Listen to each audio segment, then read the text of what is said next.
تو خود جناب رسول اللہ صلی اللہ علیہ وسلم نے بھی یہ بات ارشاد فرما دی ہے کہ ایسے روزے دار کے روزے کی اللہ کو کوئی ضرورت نہیں ہے۔ سال کے اندر 12 مہینے، آخر یہ رمضان کیا ہے؟ رمضان کو اتنی فضیلت کیوں حاصل ہے؟ یہ روزہ کہتے کسے ہیں؟ کیا صرف بھوکا اور پیاسا رہنے کا نام روزہ ہے؟ اور آخر اس کا مقصد کیا ہے کہ لوگ بھوکے رہ رہے ہیں، پیاسے رہ رہے ہیں؟ آخر یہ روزہ کن چیزوں سے ٹوٹ جاتا ہے؟ کہ افطار یعنی روزہ ہر اس چیز سے ٹوٹے گا جو باہر سے انسان کے اندر داخل ہو۔ اگلا میرا سوال ہے وہ نماز تراویح کے حوالے سے ہے۔ اس پر یہ کہا جاتا ہے کہ حضرت عمر رضی اللہ تعالیٰ عنہ کے دور میں یہ شروع ہوئی، اس سے پہلے آپ وسلم کا دور تھا یا حضرت ابو بکر کا دور تھا، اس میں کیا ترتیب رہی؟ اور اس کے بعد جس طرح حضرت علی یا متعدد صحابہ کرام کا دور تھا تو اس میں اس کی کیا ترتیب ہے؟ اور پھر اس میں ایک بحث 8 اور 20 کی بھی چھیڑی جاتی ہے کہ بعض کہتے ہیں 8 ہیں، بعض کہتے ہیں 20 ہیں، اور بعض ایک اس کی بھی وضاحت کر دیں کہ سنت، اور کہتے ہیں سنت ہے، بعض کہتے ہیں سنت ہی نہیں ہے۔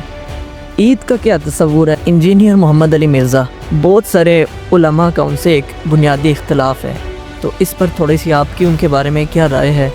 السلام علیکم ناظرین، میں ہوں عمار علی عباسی اور آپ دیکھ رہے ہیں ورلڈ آف پاکستان۔ سب سے پہلے تو آپ کو رمضان المبارک کا یہ بابرکت مہینہ اور اس کی سعادتیں اور خوشیاں بہت مبارک ہوں۔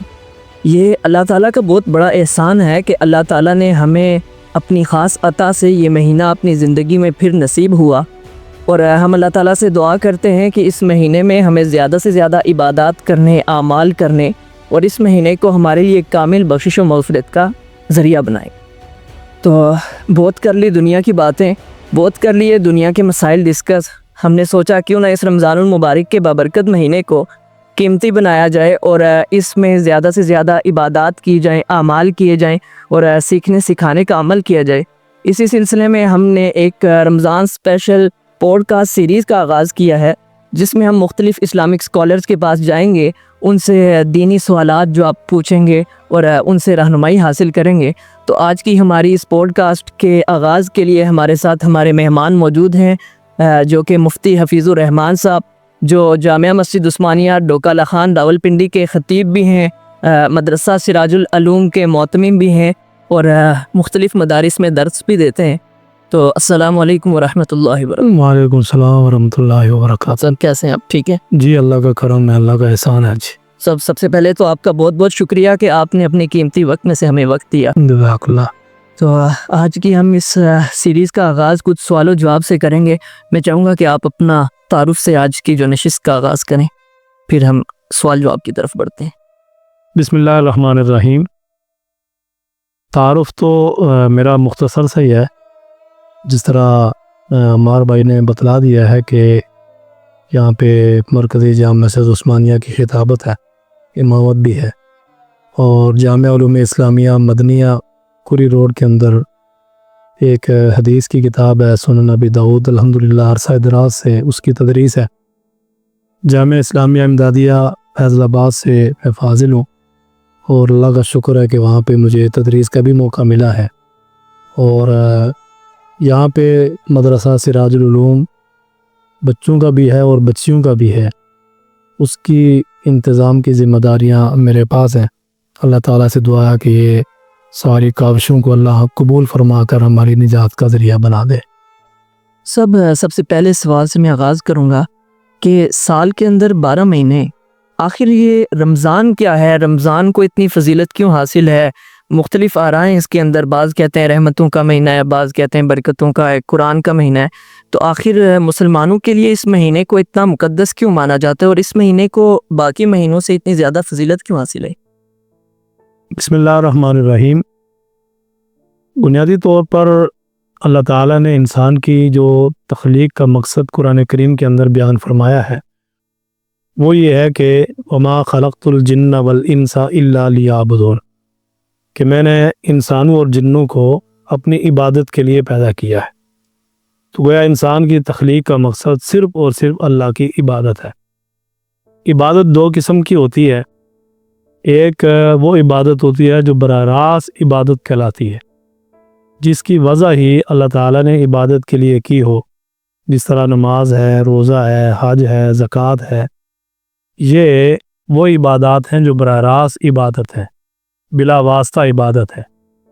اور ایک وہ عبادات ہوتی ہیں کہ جن کو اگر ہم جناب رسول اللہ صلی اللہ علیہ وسلم کے مبارک طریقے کے مطابق کریں گے تو وہ عبادت بنے گی، ورنہ محض وہ ایک معاملہ ہے۔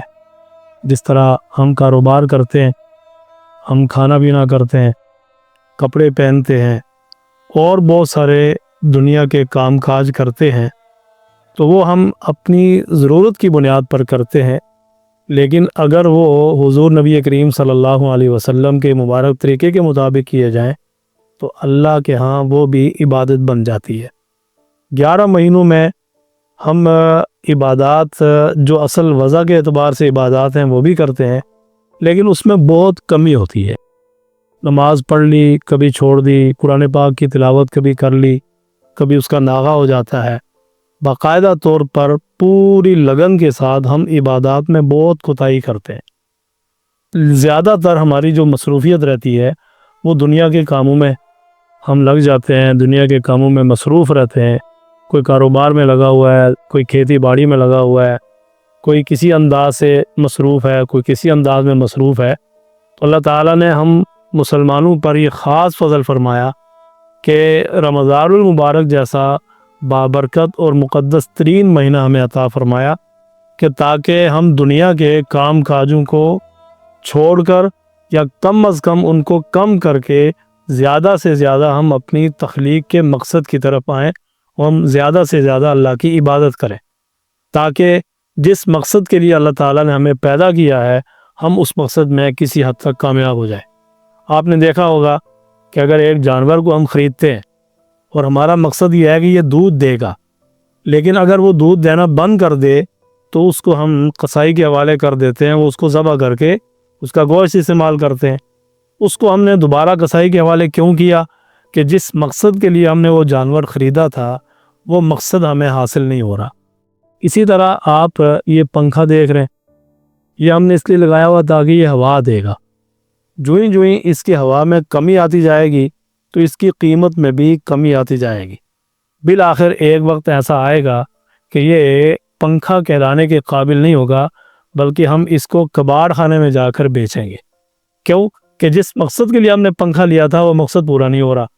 اسی طرح اللہ تعالیٰ نے ہماری تخلیق کا مقصد جو بیان فرمایا ہے وہ محض اللہ کی عبادت کرنا ہے، لیکن اگر آپ دیکھیں تو ہم دنیا کے کاموں میں اس حد تک مشغول ہو گئے ہیں کہ ہمیں عبادت میں بہت زیادہ کمی محسوس ہو رہی ہے۔ ایک اور سوال، رمضان جو جانا جاتا ہے وہ روزے کی وجہ سے زیادہ جانا جا رہا ہے، تو آخر یہ روزہ کہتے کس ہیں؟ کیا صرف بھوکا اور پیاسا رہنے کا نام روزہ ہے؟ اور آخر اس کا مقصد کیا ہے کہ لوگ بھوکے رہ رہے ہیں، پیاسے رہ رہے ہیں؟ اور اس پہ یہ بھی بتا دیں کہ اس سے آخر ہمیں ملتا کیا ہے؟ یہ بڑا اچھا سوال آپ نے کیا ہے۔ اس حوالے سے ہمیں یہ دیکھنا چاہیے کہ قرآن کریم کے اندر اللہ تعالیٰ نے روزوں کو فرض قرار دیا ہے اور اس کا بنیادی مقصد بھی بیان فرمایا ہے۔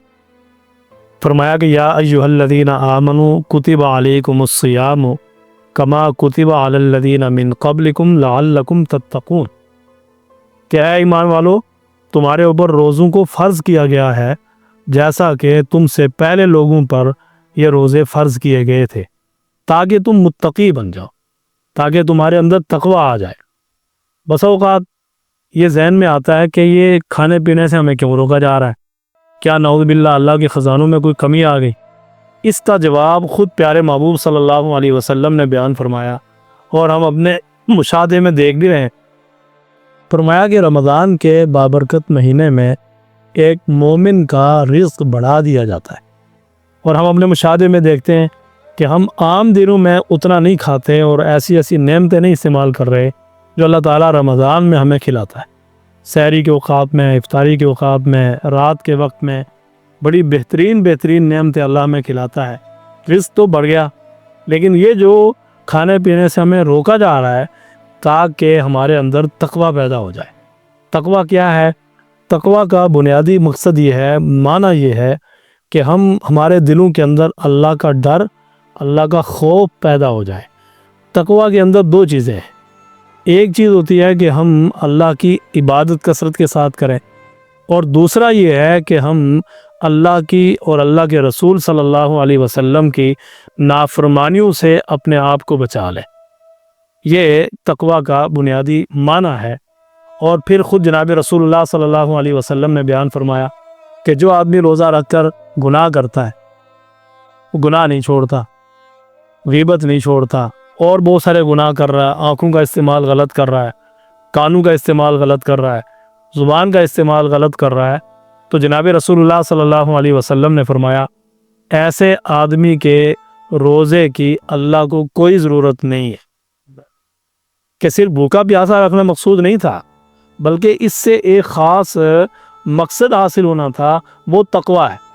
جس طرح حلال چیزیں ہمارے سامنے پڑی ہوتی ہیں اور وقت ہونے سے پہلے ہم کسی بھی چیز کو اٹھا کر کھاتے نہیں، حتیٰ کہ وضو کے دوران بھی ہم اس بات کی احتیاط کرتے ہیں کہ کہیں غلطی سے بھی کوئی ایک قطرہ بھی ہمارے حلق میں نہ چلا جائے۔ کیوں؟ اس لیے کہ اس سے اللہ اور اس کے رسول صلی اللہ علیہ وسلم نے منع فرمایا ہے۔ لیکن اگر ایک آدمی ان چیزوں سے تو پرہیز کر رہا ہے، کھاتا بھی نہیں ہے، پیتا بھی نہیں ہے، بیوی حلال ہے، اس سے حلال طریقے سے نفع اٹھایا جاتا ہے، لیکن رمضان کا روزہ رکھ کر ہم اپنی بیوی سے بھی دور رہتے ہیں، یہ پابندیاں تو ہم برداشت کر رہے ہیں، لیکن اگر خدا نخواستہ روزہ رکھ کر ہم حرام کاموں کا ارتکاب کریں جو پہلے سے ہی حرام ہے، آنکھوں کا استعمال غلط ہو رہا ہے، زبان کا استعمال غلط ہو رہا ہے، اور ہم زبان سے کسی کو گالی دیتے ہیں، برا بھلا کہتے ہیں، سازشیں کر رہے ہیں، دل و دماغ کے ذریعے سے بری سوچیں ہمارے دلوں میں بیٹھ چکی ہیں، اور اسی طرح ہم ایسی باتیں سنتے ہیں جو عام حالات میں بھی سننا ہمارے لیے جائز نہیں ہے، تو ظاہر ہے کہ ہم روزے کے بنیادی مقصد سے ہم بہت پیچھے ہٹ چکے، اور روزے میں سوائے بھوکا پیاسا رہنے کے ہمیں کچھ بھی حاصل نہیں ہو رہا۔ تو خود جناب رسول اللہ صلی اللہ علیہ وسلم نے بھی یہ بات ارشاد فرما دی ہے کہ ایسے روزے دار کے روزے کی اللہ کو کوئی ضرورت نہیں ہے۔ اس لیے روزہ رکھ کر جہاں ہم حلال چیزوں سے اپنے آپ کو بچاتے ہیں، اس سے زیادہ ضروری ہے یہ بات کہ ہم اپنے آپ کو حرام چیزوں سے بھی بچا لیں۔ ہماری آنکھ کا بھی روزہ ہو، ہماری زبان کا بھی روزہ ہو، یہاں تک کہ آپ صلی اللہ علیہ وسلم نے فرمایا کہ اگر آپ سے کوئی لڑائی کرے، کوئی جھگڑا کرے، کوئی آپ کو برا بھلا کہہ دے، کوئی گالی دے دے، تو اس کو کہہ دو انی صائم، بھائی میرا تو روزہ ہے، میں روزے کی حالت میں آپ کو اس کی کسی بات کا جواب نہیں دے سکتا۔ جب اس انداز سے ہم روزہ رکھیں گے تو یہ روزہ ہماری نجات کا ذریعہ بھی بنے گا، درجات کی بلندی کا ذریعہ بھی بنے گا، اور خاص طور پر جو قرآن کریم کے اندر مقصد بیان کیا گیا کہ تمہیں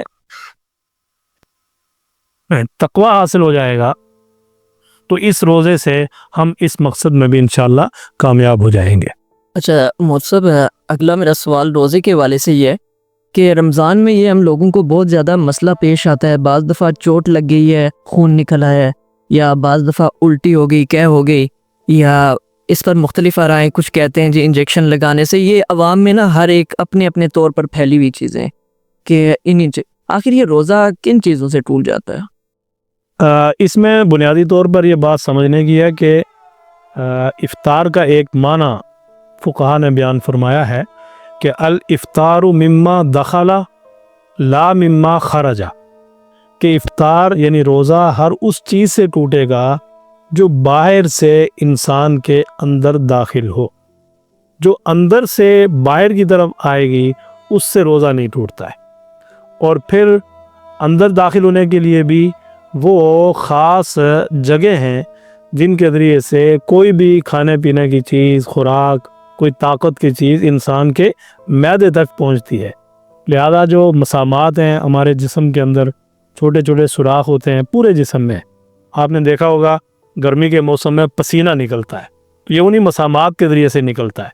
لہذا ان مسامات کے ذریعے سے اگر کوئی چیز اندر داخل ہوتی ہے تو اس سے بھی روزہ نہیں ٹوٹے گا۔ لہذا ہمیں جو انجیکشن لگتا ہے، ٹیکہ لگواتے ہیں، ڈرپ لگواتے ہیں، یا خواہ وہ رگ میں ٹیکہ لگے، گوشت میں لگے، وہ مسامات کے ذریعے سے اندر ایک چیز جا رہی ہے، اس سے روزہ نہیں ٹوٹتا۔ اسی طرح خون نکل آیا، اس سے بھی روزہ نہیں ٹوٹے گا۔ اسی طرح اگر ایک آدمی کو قے ہو گئی ہے، الٹی ہو گئی ہے، تو اس سے بھی روزہ نہیں ٹوٹتا ہے۔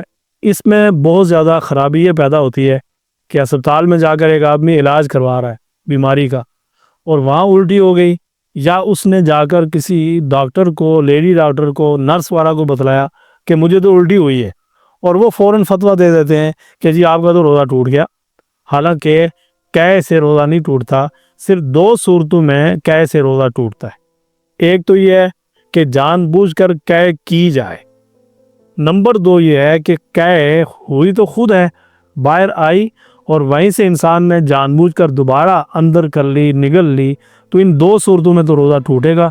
اس کے علاوہ عام طور پر جو قے ہوتی ہے، خواہ وہ منہ بھر کر ہی کیوں نہ ہو، اس سے روزہ نہیں ٹوٹتا ہے۔ اس میں ایک چیز مجھ سے یہ سوال پوچھا بھی گیا ہے کہ کان میں جو دوائی یا آنکھ کے ذریعے، ناک کے ذریعے قطرے جو ڈالے جاتے ہیں، جی جی، اس پر تھوڑی سی ہاں، آنکھ کا جو سوراخ ہے اس کا تعلق حلق یا معدے کے ساتھ نہیں ہے، اسی طرح کان کے جو سوراخ ہیں اس کا تعلق بھی حلق یا معدے کے ساتھ نہیں ہے۔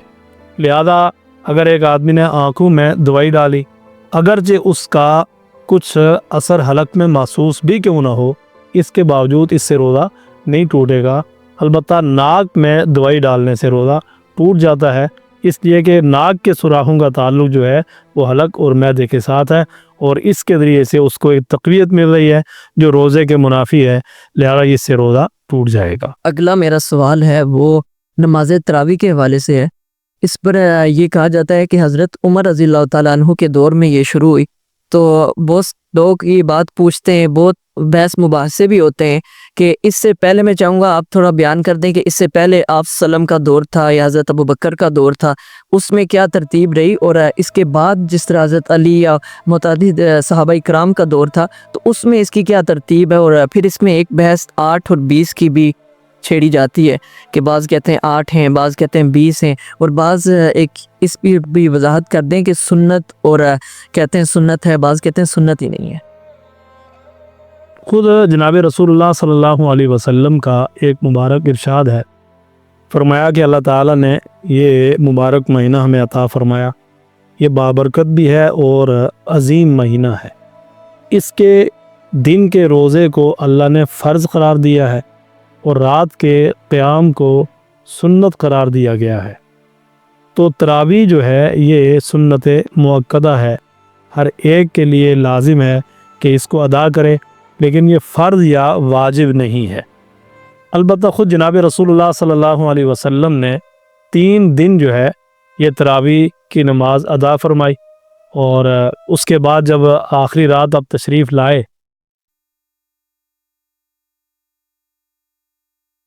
اور کافی دیر ہو گئی، صحابہ کرام جو ہے وہ آپ کے انتظار میں تشریف فرما تھے، تو حضور نبی کریم صلی اللہ علیہ وسلم بہت دیر سے تشریف لائے اور فرمایا کہ مجھے پتہ تھا کہ آپ مسجد میں بیٹھ کر میرا انتظار کر رہے ہیں، آپ کے شوق کو دیکھ کر مجھے خطرہ محسوس ہوا کہ کہیں یہ تراویح فرض یا واجب نہ ہو جائے، اس لیے میں نے تراویح آج کی رات کو نہیں پڑھائی۔ پھر اس کے بعد جناب صدیق اکبر رضی اللہ تعالیٰ عنہ کا دور آیا، تو ان کے دور میں بھی تراویح ادا ہوتی رہی، لیکن انفرادی طور پر لوگ تراویح پڑھتے رہے، باجماعت تراویح کی نماز نہیں ہوتی تھی۔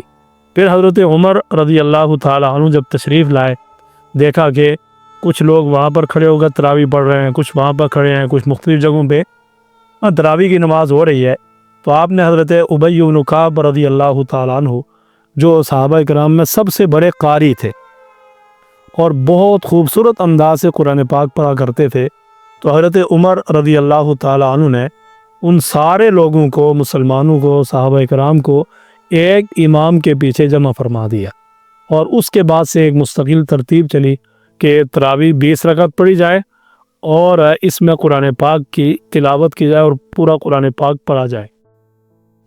دوسری بات یہ ذہن میں رہے کہ حضرت عمر رضی اللہ تعالیٰ عنہ یہ ایک خلیفہ راشد ہے، اور خود جناب رسول اللہ صلی اللہ علیہ وسلم کا مبارک ارشاد ہے کہ علیکم بسنتی وسنت الخلفاء الراشدین المہدیین، کہ میری سنت اور میرے طریقے کو لازم پکڑو، اور ان خلفاء راشدین کے جو ہدایت یافتہ ہیں ان کے طریقے کو بھی لازم پکڑو۔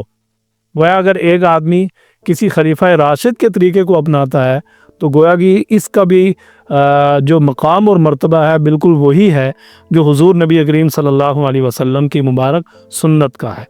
جس طرح جمعہ کے دن 2 اذانیں ہم دیتے ہیں، اور رسول اللہ صلی اللہ علیہ وسلم کے دور میں 1 اذان ہوتی تھی، جناب صدیق اکبر رضی اللہ تعالیٰ عنہ کے دور میں ایک اذان ہوتی تھی، حضرت عمر رضی اللہ تعالیٰ عنہ کے دور میں ایک اذان ہوتی تھی، حضرت عثمان غنی رضی اللہ تعالیٰ عنہ جب خلیفہ بنے، دیکھا کہ مجمع پھیل گیا ہے، بہت زیادہ لوگ مسلمان ہو گئے ہیں، تو آپ نے دوسری اذان شروع کروا دی۔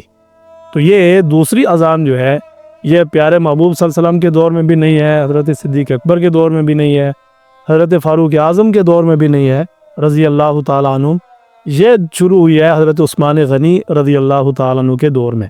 لہذا ہم اس کو بھی آج سنت ہی قرار دیتے ہیں کیونکہ وہ ایک خلیفہ راشد کا عمل ہے۔ اسی طرح حضرت عمر رضی اللہ تعالیٰ عنہ کا یہ جو عمل ہے ہم اس کو بھی سنت کا درجہ دیتے ہیں، اس لیے کہ آپ خلیفہ راشد ہیں، اور خلیفہ راشد کا کوئی عمل وہ سنت کے خلاف نہیں ہوا کرتا۔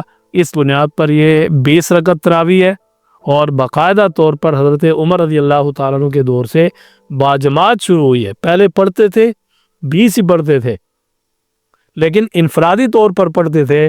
حضرت عمر کے دور سے باجماعت شروع ہوئی اور اس میں قرآن پاک کی تلاوت کو شروع کیا گیا۔ یہاں ایک بات میں اور عرض کروں گا کہ جو لوگ 8 تراویح کے قائل ہیں ان سے تھوڑا سا سوال یہ ہے کہ نبی کریم صلی اللہ علیہ وسلم نے بقول تمہارے کے 3 ہی دن تراویح پڑھی ہے، اس کے بعد اس کی جماعت نہیں ہوئی۔ حضرت صدیق اکبر رضی اللہ تعالیٰ عنہ کے دور میں اس کی جماعت نہیں ہوئی، تو پھر تمہاری مسجدوں میں اس کی جماعت کیوں ہو رہی ہے؟ پھر تمہاری مسجدوں میں پورا قرآن پاک تراویح کے اندر کیوں پڑھا سنا جا رہا ہے؟ تو معلوم یہ ہوا کہ اگر ان کے ہاں دلیل جو وہ بیان کرتے ہیں کہ جناب رسول اللہ صلی اللہ علیہ وسلم کا رات کا عمل 8 رکعت سے زیادہ نہیں ہے، خواہ وہ رمضان ہو یا غیر رمضان ہو، تو یہ قیام اللیل کے حوالے سے، تہجد کے حوالے سے بات ہے۔ رمضان کے قیام کو پیارے محبوب صلی اللہ علیہ وسلم نے مستقل طور پر ایک حدیث میں بیان فرمایا کہ جو آدمی رمضان کا روزہ رکھے اور اس کا بنیادی مقصد ثواب حاصل کرنا ہو تو اللہ اس کے پہلے سارے گناہوں کو معاف کر دیں گے۔ اسی طرح جو آدمی رات کا قیام کرے گا اللہ اس کی برکت سے بھی اس کے سارے گناہوں کو معاف کر دیں گے۔ تو اس کا تعلق تہجد کی نماز سے نہیں ہے۔ تہجد کی نماز الگ ہے جس کو آپ قیام اللیل بھی کہہ سکتے ہیں، اور تراویح کی نماز الگ ہے جو باقاعدہ طور پر جماعت کے ساتھ شروع کرنے والے حضرت عمر رضی اللہ تعالی عنہ ہے۔ جی پورا رمضان روزے رکھ رہے ہیں، رمضان جیسے ہی ختم ہو رہا ہے تو ایک عید آ رہی ہے، عید کا کیا تصور ہے اس میں؟ پھر ایک چیز یہ بہت عام ہو گئی ہے کہ ہر بندہ نئے نئے کپڑے پہن رہے ہیں، نئی نئی جوتے پہن رہے ہیں، بچے بڑے بوڑھے سارے، اور پھر کھانوں کی بھی ترتیب بنائی جا رہی ہے ابھی آہستہ آہستہ، مختلف سوغاتیں، کھیر وغیرہ یہ چیزیں بنائیں۔ تو اس پر تھوڑی سی وضاحت کر دیں کہ عید کا آخر مقصد کیا ہے، عید کی حیثیت کیا ہے اسلام میں؟ اور جی اس میں یہ بات ذہن میں رہے کہ یہ جو رمضان کا بابرکت مہینہ ہے یہ اللہ تعالیٰ نے ہمارے اوپر انعام کے طور پر ہمیں عطا فرمایا، اور یہ بطور مہمان کے ہمارے پاس آیا ہے۔ جب یہ رمضان کا اختتام ہوتا ہے تو ہم جو عید مناتے ہیں، خوشی کا اظہار کرتے ہیں، خوشی مناتے ہیں، اس کی 2 باتیں ہم ذہن میں رکھیں گے۔ ایک تو خود پیارے محبوب صلی اللہ علیہ وسلم نے بیان فرمایا کہ مسلمانوں کے تہوار 2 ہی ہیں، اور دونوں تہوار جو ہے ایک بڑی عبادت کی تکمیل کے موقع پر اللہ نے ہمیں عطا فرمائے۔ رمضان جیسی بابرکت اور مقدس ترین مہینہ اللہ نے ہمیں عطا فرمایا، اس میں ہم روزے رکھتے ہیں، تراویح پڑھتے ہیں، عبادات کرتے ہیں۔ تو جب عید آتی ہے تو گویا کہ ہم رمضان کے پانے کی خوشی میں اس کا اظہار کر رہے ہیں کہ اللہ تیرا شکر ہے کہ ہم نے روزے رکھے، تراویح پڑھی، عبادات کی۔ اس خوشی کے اظہار کے لیے اللہ تعالیٰ نے یہ دن ہمیں عطا فرمایا ہے۔ اور عید الاضحیٰ ہم جو ادا کرتے ہیں یا اس دن خوشی کا اظہار کرتے ہیں، وہ حج جیسی عظیم عبادت کی تکمیل کے موقع پر اس دن ہم خوشی کا اظہار کرتے ہیں۔ تو اللہ تعالیٰ نے ہر ایک کو جو خوشی کا دن عطا فرمایا وہ کسی پرانی روایت کو برقرار رکھتے ہوئے نہیں، بلکہ ہر ایک کو خوشی ہو تاکہ وہ اپنی عبادت مکمل کر کے یہ احساس اس کے دل میں پیدا ہو کہ ہاں یہ واقعتاً میری خوشی ہے کہ میں نے روزے رکھے، یہ میری خوشی ہے کہ میں نے تراویح پڑھی ہے، یہ میری خوشی ہے کہ میں نے رمضان کے اندر قرآن پاک کی تلاوت کی ہے، ذکر اذکار کیے ہیں. اب یہ انعام کا دن ہے، اس کی رات کو لیلۃ الجائزہ کہا جاتا ہے. یہ انعام کی رات ہے.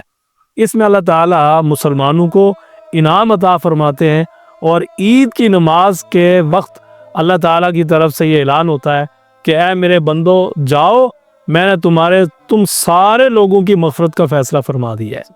تو اس موقع پر انسان خوشی کا اظہار کرے، اور خوشی کے اظہار کے لیے وہ نئے کپڑے پہنے، اور اسی طرح نئے جوتے پہنے، گھر کے اندر اچھے اچھے کھانے بنائے. اس میں کوئی ممانعت نہیں ہے. خود جناب رسول اللہ صلی اللہ علیہ وسلم کا یہ معمول تھا کہ جب آپ کے پاس کوئی وفود آتے، آپ سے دوسرے ممالک کے لوگ اگر بات کرتے، مذاکرات کرتے، کسی بھی حوالے سے گفتگو کرتے، تو اس خاص موقع پر آپ صلی اللہ علیہ وسلم اچھا اور نیا کپڑا زیب تن فرمایا کرتے تھے. تو یہ رمضان پانے کی خوشی ہے، رمضان جانے کی خوشی نہیں ہوتی. اور ہر ایک نے چونکہ روزہ رکھا ہوتا ہے، تراویح پڑھی ہوتی ہے، تو اسی اعتبار سے اس کو اللہ تعالیٰ یہ خوشی کا دن بھی عطا فرماتے ہیں. اس پر میں تھوڑا سا اس سوال میں بارے میں پوچھنا چاہوں گا کہ بعض غریب لوگ ہیں، بعض جو افورڈ نہیں کر سکتے، یہ ترتیب مطلب ایک عام ہو گئی ہے کہ ہر ایک نے پہننا ہی پہننے، تو کیا یہ ضروری ہے؟ یا حضور نبی کریم صلی اللہ علیہ وسلم کی جو تعلیمات ہیں، اور عید الاضحیٰ اور عید الفطر کی جو مسنون اعمال بیان کیے گئے ہیں، ان میں یہ ہے کہ اگر آپ کے پاس اچھا کپڑا، نیا کپڑا موجود ہے تو وہ پہنو، اور اگر نیا کپڑا نہیں ہے تو آپ کے پاس جو کپڑے ہیں ان میں جو اچھا اور دھلا ہوا صاف کپڑا ہے وہ پہن لو. اور غریب لوگوں کی عید کے لیے اللہ تعالیٰ نے ہمارے اوپر لازم کیا ہے کہ تم فطرانہ ادا کرو. روزوں کا فطرانہ ادا کیا جاتا ہے، اور فطرانہ اصل تو واجب ہوتا ہے جب انسان عید کی نماز پڑھنے جا رہا ہو، لیکن فرمایا کہ تم رمضان ہی کے اندر یہ فطرانہ ادا کر دیا کرو تاکہ غریبوں تک تمہارا مال پہنچ جائے، اور وہ بھی اپنے بچوں کے ساتھ اپنے اچھے کپڑے خرید سکیں، اپنی ضروریات کو پورا کر سکیں.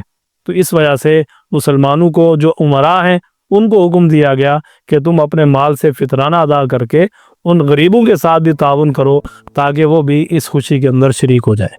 اچھا، جیسے عید کا سوال گزرا ہے، اس پر میرا اگلا سوال فطرانہ اور زکوٰۃ کے حوالے سے ہی تھا.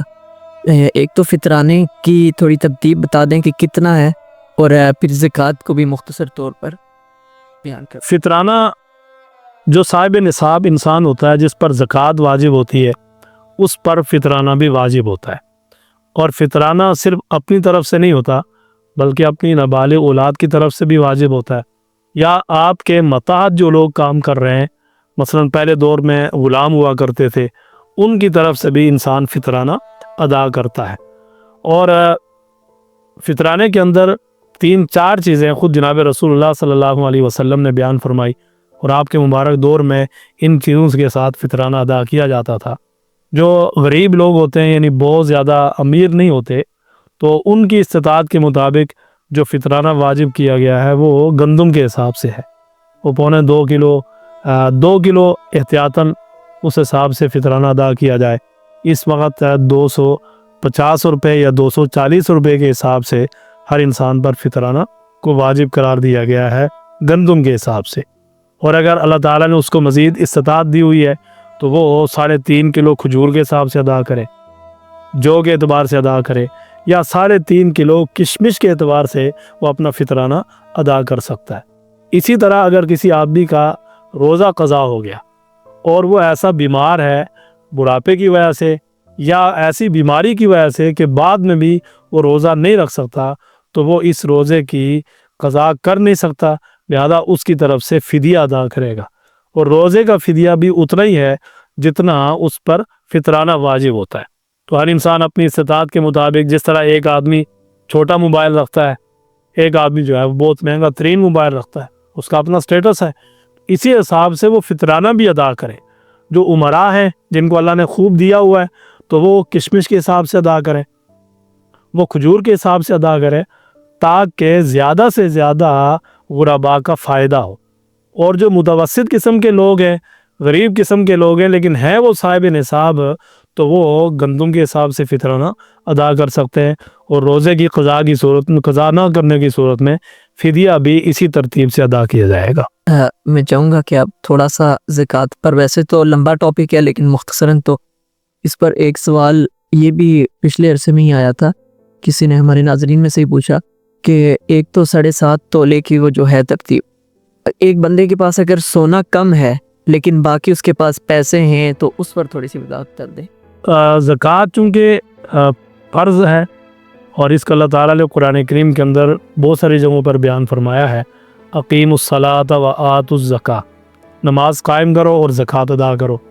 اور خود پیارے محبوب صلی اللہ علیہ وسلم نے ایک مبارک حدیث میں بیان فرمایا کہ بنی الاسلام علی خمس، کہ اسلام کی بنیاد 5 چیزوں پر رکھی گئی ہے۔ شہادتین کا اقرار ہے، یعنی لا الہ الا اللہ محمد الرسول اللہ، نماز قائم کرنا، روزے رکھنا، زکوٰۃ ادا کرنا اور بیت اللہ کا حج کرنا۔ یہ اس آدمی پر ہے جو وہاں تک کہا جاتا ہے مالدار کہا جاتا ہے۔ زکوٰۃ کے لیے ایک تو یہ شرط ہے کہ وہ مسلمان ہو، عاقل ہو، بالغ ہو اور صاحب نصاب ہو، اس کے پاس اتنا مال ہو کہ جو نصاب کی حد تک پہنچتا ہو۔ کن مالوں پر زکوٰۃ واجب ہوتی ہے؟ یہ بڑا آسان سا مسئلہ ہے سمجھنے کے لیے کہ 4 قسم کے مال ہیں جن پر زکوٰۃ واجب ہوتی ہے: سونا، چاندی، نقدی اور مال تجارت۔ اس کے علاوہ 2 چیزیں ایسی ہیں جو زکوٰۃ کی مد میں تو نہیں آتی، البتہ اس کو عشر کہا جاتا ہے جو واجب ہے، اپنی پیداوار پر عشر ادا کرنا ہوتا ہے۔ یا سائمہ جانور ہوتے ہیں جو سال کا اکثر حصہ باہر چر کر گزارا کرتے ہیں، اگر وہ نصاب تک پہنچ جائیں تو اس پر بھی زکوٰۃ واجب ہوتی ہے۔ لیکن ہمارے ہاں سائمہ جانور کی اتنی مقدار عام طور پر لوگوں کے پاس ہوتی نہیں، اس لیے ہم زیادہ تر وہ 4 مال بیان کرتے ہیں جو اکثر لوگوں کے پاس ہوتے ہیں اور ان پر زکوٰۃ بھی واجب ہوتی ہے۔ سونا اگر ایک انسان کے پاس ہے اور وہ 7.5 تولے ہے تو زکوٰۃ واجب ہوگی، ورنہ زکوٰۃ واجب نہیں ہوگی۔ لیکن اس کے ساتھ یہ شرط ہے کہ اس کے پاس چاندی بھی نہ ہو، اس کے پاس نقدی بھی نہ ہو، اس کے پاس مال تجارت بھی نہ ہو۔ صرف سونا ہے تو 7.5 تولے ہوگا تو زکوٰۃ واجب ہوگی، ورنہ نہیں ہوگی۔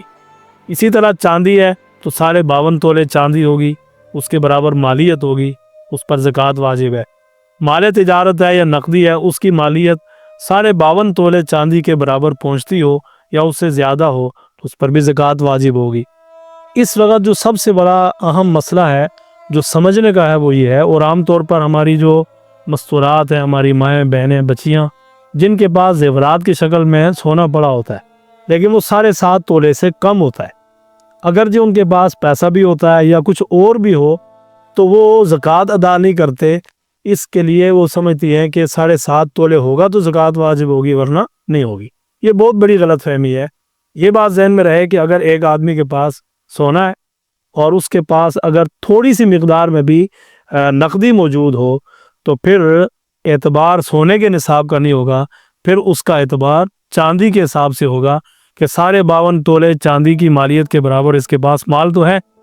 اگر 1 تولہ بھی اگر آپ دیکھیں تو آج وہ 3 لاکھ کے قریب اس کی قیمت بنتی ہے، اور جو چاندی ہے وہ 52.5 تولے چاندی کی جو قیمت ہے وہ 1 تولے سے بھی کم ہو گئی ہے۔ 1 تولہ سونے کی قیمت زیادہ ہے، 52.5 تولے چاندی کی قیمت کم ہو گئی۔ اس بنیاد پر اگر ایک آدمی کے پاس صرف 1 تولہ ہے یا آدھا تولہ ہے اور اس کے ساتھ کچھ نقدی ہے، جب سال مکمل ہو اس کے پاس نقدی بھی ہے جس کو ملایا جائے گا تو 52.5 تولے چاندی سے زیادہ اس کی مالیت بنتی ہے تو اس پر بھی زکوٰۃ واجب ہوگی۔ تو سونا، چاندی، نقدی، مال تجارت۔ مال تجارت کا مطلب یہ ہوتا ہے کہ کوئی چیز آپ نے خریدی ہے اور ابھی تک آپ نے اسی نیت کے ساتھ رکھی ہوئی ہے کہ میں اس کو بیچ کر نفع کماؤں گا۔ مثلا ایک آدمی کے پاس گھر ہے، وہ کرائے پر لگا ہوا ہے، بیچنے کے لیے اس نے وہ مکان نہیں رکھا ہوا، ایک گھر اپنا ہے جس میں رہ رہا ہے، 3-4 مکان ایسے ہیں جو کرائے پر لگے ہوئے ہیں، تو مکان کی مالیت پر زکوٰۃ واجب نہیں ہوگی، جو کرایہ آئے گا اس کو نقدی میں شامل کر کے اس پر زکوٰۃ واجب کر دیں گے۔ ایک آدمی کے پاس گاڑیاں ہیں، وہ لگی ہوئی ہیں، کام کر رہی ہیں، کہیں وہ مطلب پبلک ٹرانسپورٹ کے طور پر چل رہی ہیں لیکن ملکیت اسی کی ہے، تو ان کی مالیت پر زکوٰۃ واجب نہیں ہوگی، بلکہ ان سے جو کرایہ آ رہا ہوگا وہ نقدی کی شکل میں شامل کریں گے اور اس پر زکوٰۃ واجب ہوگی۔ 52.5 تولے چاندی کے برابر اگر اس کی قیمت بنتی ہے، گھر کا کرایہ ہے، گاڑیوں کا کرایہ ہے، پلاٹ اگر آپ نے خریدا ہوا ہے اور بیچنے کی نیت سے نہیں خریدا، آپ کا ارادہ یہ ہے کہ میں نے یہاں پہ مکان بنانا ہے، اور جب تک آپ کی یہ نیت رہے گی تو آپ پر زکوٰۃ واجب نہیں ہوگی۔ لیکن اگر آپ نے نیت تبدیل کر لی کہ نہیں جی اس کو بیچ کر اب میں اسی جگہ مکان نہیں بناؤں گا، بلکہ اس کو بیچ کر جو پیسہ آئے گا کہیں اور پلاٹ لے لوں گا یا مکان لے لوں گا، تو جب تک آپ اس کو بیچیں گے نہیں، وہ نقدی کی شکل میں آپ کے پاس پیسہ نہیں آئے گا، اس وقت تک بھی اس پر زکوٰۃ واجب نہیں ہوگی۔ اچھا، ہمارے ہاں ایک معمول بن گیا ہے، ترتیب بن گئی ہے کہ رمضان میں ہم لوگ سمجھ لیتے ہیں کہ کیا رمضان میں ہی عمل کر لینا کافی ہے۔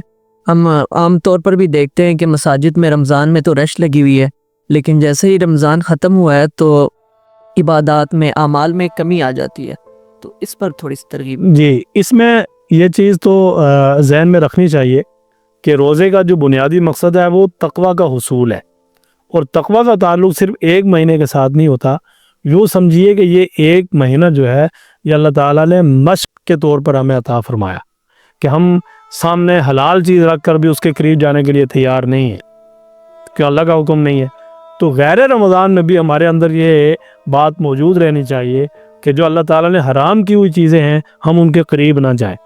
اس پر ایک چھوٹے سے لطیفے کی بات ہی سمجھ لیں، اور سمجھنے میں شاید وہ ہمیں ہمارے لیے آسانی ہوگی کہ ایک آدمی جو ہے وہ کراٹے سیکھتا رہا، کشتی سیکھتا رہا، لڑائی کرنا سیکھتا رہا۔ ایک مہینے کی مشق کے بعد جب لڑائی ہوئی تو جو مد مقابل تھا، جو اس کا دشمن تھا، اس نے اس کو گولی مار دی اور وہ مر گیا یا وہ زخمی ہو گیا۔ تو ایک مہینے کی جو اس کی مشق تھی وہ ساری کی ساری بیکار چلی گئی۔